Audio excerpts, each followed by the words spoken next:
Alors, Sébastien, on est justement à un point central de l'ancien Action Plan d'eau plein air. Alors ici, c'est quand même assez névralgique. Les gens, quand ils arrivent ici, ils ont toujours un wow de coup d'œil. Hein. C'est quand même très, très beau ici. La première question, c'est qu'est-ce que c'est ça, le tuyau rond qu'on voit en bois? Oui, c'est vrai. En fait, il faut savoir qu'on est sur un site de production hydroélectrique. Il y a eu 3 centrales dans l'histoire du site. La première construite par Narcisse Théodule Paré en 1911, qui est un citoyen de Deschambault. Crue des eaux qui détruit le barrage, la centrale, le pont.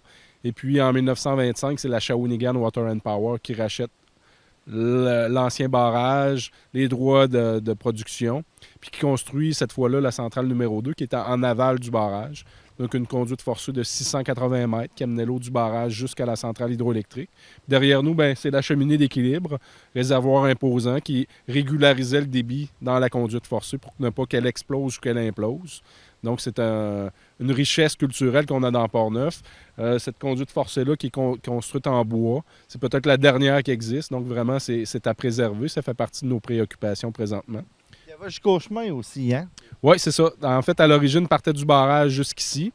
Et il y a une partie qui est conservée intégralement, puis une partie qui a été transformée en trottoir pédestre. Puis il y a des visites éducatives qui sont offertes, là, qui sont d'une durée d'1 heure et demie.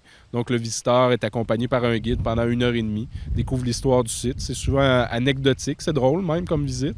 Puis on a aussi des audio-guides pour les gens qui veulent la faire de façon autonome. Il faut le mentionner, à l'intérieur aussi, il y a une exposition justement sur cette histoire-là. Exactement, des reliques du passé de la production hydroélectrique, puis une présentation en photo de l'histoire des 3 centrales hydroélectriques, parce qu'il faut savoir qu'il y a une centrale qui est toujours en opération présentement. Et vous allez voir un petit peu plus tard à l'écran, pendant qu'on vous en parle, la fameuse maison du gardien qu'on vous parlait tantôt, c'est de là que tout est parti dans le fond. Exactement. En fait, la centrale hydroélectrique, à l'époque, nécessitait la présence d'une famille 7 jours sur 7, 24 heures sur 24. C'était la famille Tétrault qui habitait la maison du gardien, qui était aussi appelée la maison Tétrault, justement. Une anecdote, la femme du gardien, Mme Tétrault, avait une bonne oreille. Puis même pendant qu'elle dormait, si le bruit de la centrale changeait, ça la réveillait. Puis à ce moment-là, elle réveillait son mari. « Henri, va donc voir à la centrale, il doit se passer quelque chose. » Fait qu'Henri Tétrault mettait ses bottes, descendait à la centrale. Puis quelques minutes après, le téléphone sonnait à la maison du gardien. C'était la Shawinigan Water and Power qui avait vu à distance qu'il y avait un problème. Puis là, Mme Tétrault répondait tout de suite « Inquiétez-vous pas, mon mari est déjà rendu. » Elle était plus rapide que les alarmes de l'époque, là.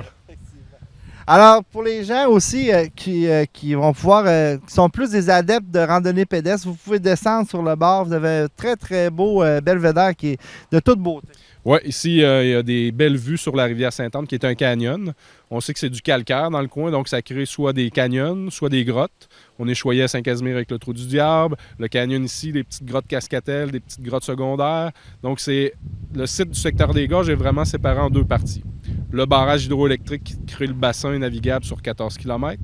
Et puis la partie en eau rapide, en aval, qui permet des descentes en radeau pneumatique. On parle des excursions de l'ouest de Saint-Casimir qui offre une descente de 7 km. Puis toutes nos activités ici sont familiales, donc c'est facile d'accès. Au niveau des sentiers pédestres, la descente en radeau pneumatique, la location de canots, kayaks, planches à pagaie, etc. Alors Sébastien, enfin on est au parc. C'est bien beau ailleurs, là, mais ici au parc, c'est vraiment de toute beauté. Quand on arrive ici, c'est comme un wow. On est à la porte, justement. J'aimerais que tu nous expliques un petit peu c'est quoi le site. Oui, en fait, ici, on est sur le bord de la rivière Noire. Il faut savoir que la rivière Noire est en 3 sections. Ici, c'est la décharge du lac Long. On a aussi la rivière Noire, qui est la même rivière entre le lac Long et le lac Montauban. Et la rivière Noire qui arrive de Rivière-à-Pierre, qui est la charge du lac Montauban. Il faut savoir que la forêt, ici, c'est un milieu forestier. Donc, c'est un milieu qui accumule l'eau, qui crée des immenses rivières comme on a ici. Il faut le mentionner, on vient de le dire, c'est des lacs qui sont connectés. Donc, c'est pour ça le débit, souvent, il est très haut. Oui, bien, présentement, on est en période de crue du printemps. Donc, oui, il y a un débit important. Ça ralentit un petit peu à l'été. Puis ici, on est près du barrage du lac Long, au pied de la falaise du lac Long qui s'étend sur 3 km, falaise qui est magnifique. Falaise dont l'organisation Action Plan d'eau plein air avait procédé à l'achat en 2008 avec la municipalité de Saint-Alban, avec les grimpeurs, à l'aide de Mountain Equipment Co-op, plusieurs partenaires, dans le fond, qui avaient permis de préserver ce paysage-là. En fait, il y avait 2 objectifs. Préserver le paysage comme il était, puis préserver l'accès aux grimpeurs, parce qu'on sait que c'est une falaise de haute qualité là, pour les grimpeurs qui viennent ici. Quand le touriste arrive, est-ce qu'il y a un accueil ici ou c'est vraiment ça se fait à Saint-Alban et puis là, on lui donne les procédures à faire? Comment ça fonctionne? Bien, en fait, notre principal accueil, le pavillon d'accueil principal est près de la rivière Sainte-Anne, celui qu'on a vu tout à l'heure. Et la majorité de nos activités sont sur réservation. On est une petite équipe. C'est souvent des activités d'interprétation. Pour le camping, on ne peut pas arriver ici et s'installer. Donc, il faut réserver à l'avance son espace. Donc, soit par courriel, soit par téléphone, on réserve, ou même en personne à l'accueil. Et puis ça, c'est comme la première étape du visiteur. Soit par téléphone, par courriel ou en personne au pavillon d'accueil principal. Puis ensuite, on dirige vers le site de camping que la personne a loué. Si elle a loué un canot, un kayak, une planche à pagaie. Et même pour les groupes, on organise des séjours complets, on leur fait un calendrier de visite, là. J'imagine qu'il y a des gens du parc qui patrouillent, qui peuvent donner de l'information. Comment ça va? Oui, exact. On a différentes guérites. On a une guérite dans le chemin du lac Long. On a une guérite du côté du lac Carillon aussi. Et puis, effectivement, il y a des gardes-parcs qui sillonnent le secteur pour s'assurer de la sécurité des visiteurs, que tout le monde a bien payé leurs frais, que le site de camping est bien occupé par celui qui l'a réservé, non pas quelqu'un qui est arrivé sans réserver. Donc ça, c'est le rôle des gens sur place, là. Tantôt, je pense que tu me l'as dit hors de la caméra. Je pense qu'on ne l'a pas dit en avant de la caméra. C'est quoi la superficie du parc? La superficie reconnue par le gouvernement du Québec, c'est 70 km². Donc, le parc officiel, c'est 4 municipalités: Saint-Alban, Saint-Hubal, Portneuf et Rivière-à-Pierre. Puis, comme j'expliquais tout à l'heure, c'est un parc qui est morcelé en 2 territoires. C'est-à-dire que le parc régional a aussi la gestion du secteur des gorges qui touche à Saint-Alban, Saint-Casimir. Donc, on touche à 5 municipalités. Dans le parc régional, on a 2 falaises d'escalade. La falaise de la rivière Sainte-Anne, qu'on a vue tout à l'heure avec le canyon. C'est une falaise qui peut être assez facile d'accès. Il y a des voies de haut niveau, mais il y a des voies plus faciles. Il faut savoir, pour faire de l'escalade dans le parc régional, il faut être membre de la Fédération québécoise de la montagne et de l'escalade. C'est eux qui prennent la responsabilité civile des falaises. Il faut aussi être autonome, c'est-à-dire qu'on n'a pas d'activité encadrée. Les gens qui viennent doivent avoir leurs compétences et leur équipement. Et puis ici, la falaise du lac Long, on peut dire que ça s'adresse peut-être à une clientèle d'un peu plus haut niveau. C'est des voies qui ont parfois 2 longueurs, donc il faut faire un relais à mi-chemin. Et puis des voies qui sont aussi sur protection naturelle, c'est-à-dire qu'il n'y a pas d'ancrage, il faut se protéger nous-mêmes. Puis il y a aussi des voies avec des ancrages permanents. Donc oui, c'est une falaise qui est magnifique, qui s'étend sur environ 500 mètres, qui a 60 mètres de hauteur, dans de la roche de bonne qualité. C'est du granit de bonne qualité, d'origine c'est du gneiss, en fait, là. Et on parlait d'activité, il y a l'escalade, mais on peut aussi aller dans le sous-sol, on peut aller aussi dans les grottes. Oui, effectivement. Encore une fois, on a 2 falaises d'escalade, mais on a 2 grottes accessibles pour nos visiteurs. La plus petite qui est à Saint-Alban, la grotte Cascatel. On emporte souvent des camps de jour, des écoles là-dedans. Pas besoin d'équipement, pas besoin de lampes. Donc, c'est une grotte qui est facile, qui a 40 mètres de longueur. Et on a la chance d'avoir la gestion de la grotte à Saint-Casimir, le Trou du Diable, qui est la 2e plus longue grotte accessible au Québec, qui est de propriété de la Société québécoise de spéléologie. Et puis, on offre 2 visites à l'intérieur de la grotte. La visite touristique, qui dure 1h30. On fournit casque, lampe frontale et un guide qui accompagne les petits groupes. Ça, c'est une visite qui est facile. Ça se déroule debout dans un corridor qui est large et haut. Et on a un 2e produit pour cette grotte-là, c'est la visite aventure. Dans ce cas-là, ça demande de se mouiller jusqu'au cou, de passer dans des passages qui sont parfois seulement ça d'eau. Et puis là, il faut se tortiller un peu plus. Le mot aventure se reflète bien dans la visite, là. C'est des vagues d'émotions qu'on vit dans cette grotte-là, là. J'imagine qu'avec le niveau d'eau assez haut, il doit y avoir encore plus d'eau dans la grotte. Bien, présentement, là, on est au printemps, puis à cause de la pluie qu'on a eue, pour la visite aventure, il y a même une section là, que ça passe plus, là. Il y a trop d'eau, l'eau est au plafond. Fait qu'on passe par d'autres secteurs là, pour que la visite soit quand même plaisante. Mais chose sûre, là, les gens qui font la visite, ils n'ont pour leur argent. Aussi, tantôt tu parlais du canot, tout ça, le camping. Il y a beaucoup d'activités qui se font sur les lacs aussi. Exactement. On a des sites de camping, on a 100 espaces en tout. Il y a des espaces qui sont accessibles seulement en canot, d'autres que la voiture est tout près, d'autres ça prend une petite marche pour se rendre, donc on en a pour tous les goûts. Vous voyez, on est sur un site de camping justement, à quelques pas de la rivière. Donc c'est des sites rustiques. Il faut savoir que c'est sans service. Mais moi, à choisir entre l'électricité, j'aime mieux peut-être la vue qu'on a ici, là.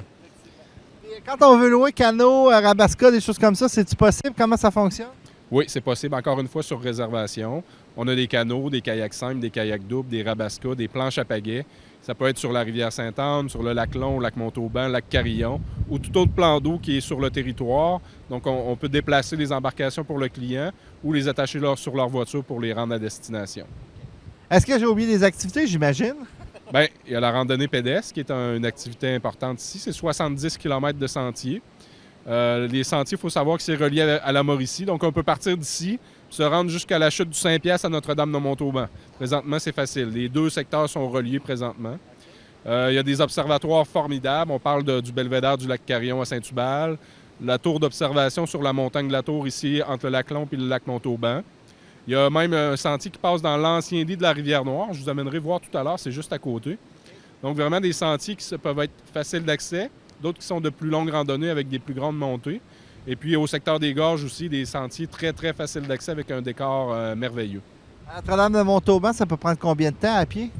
On parle de 32 km, donc on parle de 2 grosses journées. Donc, il doit y avoir un coucher, au moins, c'est une randonnée qui peut s'étaler sur 2 jours. C'est un nouveau sentier, donc c'est important que les gens de toujours nous appeler avant pour être bien conseillés avant de s'engager sur un sentier d'une telle distance. Est-ce qu'il y a beaucoup de gens qui le font pour l'instant? Bien, le sentier va être inauguré prochainement. Donc, il n'y a pas beaucoup de gens encore qui savent que cette grande randonnée-là peut être possible. Donc, ça va être possible. Évidemment, on n'a pas reçu beaucoup de visiteurs là, qui ont fait la randonnée encore. C'est tout frais, tout nouveau. Là. Pendant qu'on se parle, vous allez voir des superbes images aussi. Vous avez une petite randonnée qui est plus basse ici, avec 2 belles passerelles. Vous avez eu beaucoup de travail pour faire cette randonnée-là. Oui, exactement. En fait, la première idée de ces passerelles-là, c'est qu'on a une falaise d'escalade. On sait que c'est une activité à risque. Il peut y avoir des accidents. Donc, notre réflexion, c'était comment on fait pour évacuer les gens. La façon de traverser à la passerelle, à la falaise ici, c'était soit sur la tyrolienne qui est un petit peu plus bas ou à l'aide d'un canot. Donc, quand on se met dans une situation qu'il y a évacuation à faire, ça complique les choses. Donc, on s'est dit, on va construire une passerelle au pied de la falaise pour traverser la rivière au niveau sécurité. Là, on s'est dit, tant qu'à construire une passerelle pour traverser la Rivière-Noire, pourquoi qu'on n'en construirait pas une un peu plus bas pour créer un sentier en boucle? Et c'est le sentier des Chutes à Marcotte qui fait 7,4 km. Puis évidemment, l'aménagement de ces passerelles-là, ça a été un bon défi parce que c'est en milieu aquatique, donc il faut avoir toutes les autorisations pour le faire. Et puis au niveau technique, c'était quand même assez intéressant là, le défi. Là. Mais ça vous donne, par exemple, 2 super beaux points d'observation. Oui, exactement. On sait que les gens traversaient la rivière à l'époque, soit à gué en se tenant sur les roches, il y avait un certain danger. Maintenant, les familles peuvent traverser beaucoup plus facilement et avoir accès à la rive est. Là. Alors, c'est déjà la fin de l'émission. Donc, Sébastien, je pense qu'il fallait finir par un des plus beaux endroits ici au Parc naturel régional. Et c'est un endroit que tu as découvert un petit peu par hasard.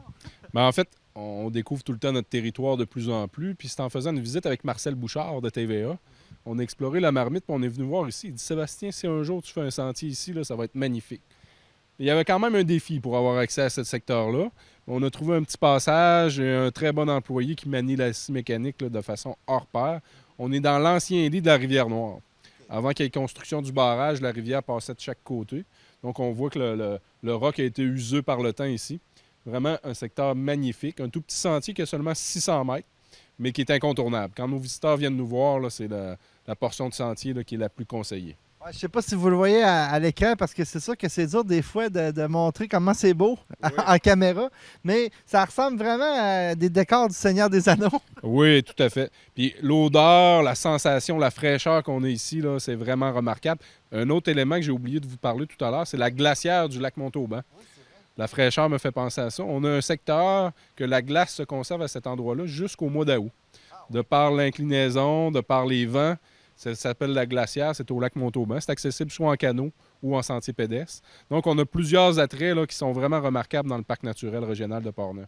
Relié avec le sentier des Chutes à Marcotte. L'ensemble des sentiers du parc régional sont tous reliés ensemble, mis à part la section du secteur des Gorges, qui est un territoire à part.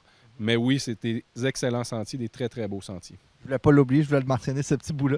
Alors, hey, merci beaucoup, Sébastien. C'était une visite extraordinaire. On vous a montré un avant-goût, parce que là, il faut aller visiter, il faut aller sur les lacs, il faut aller se promener, parce que vous avez un panorama autant en bas à Saint-Albin qu'ici. C'est de toute beauté. Parfait. Merci à CJSR, merci à l'Association forestière des Deux-Rives de s'être intéressé au parc. Et merci, bonne journée. Il faudrait juste à vous autres, de ce côté-là, de venir visiter puis d'aller visiter le site parcportneuf.com. Alors, merci beaucoup, à la prochaine.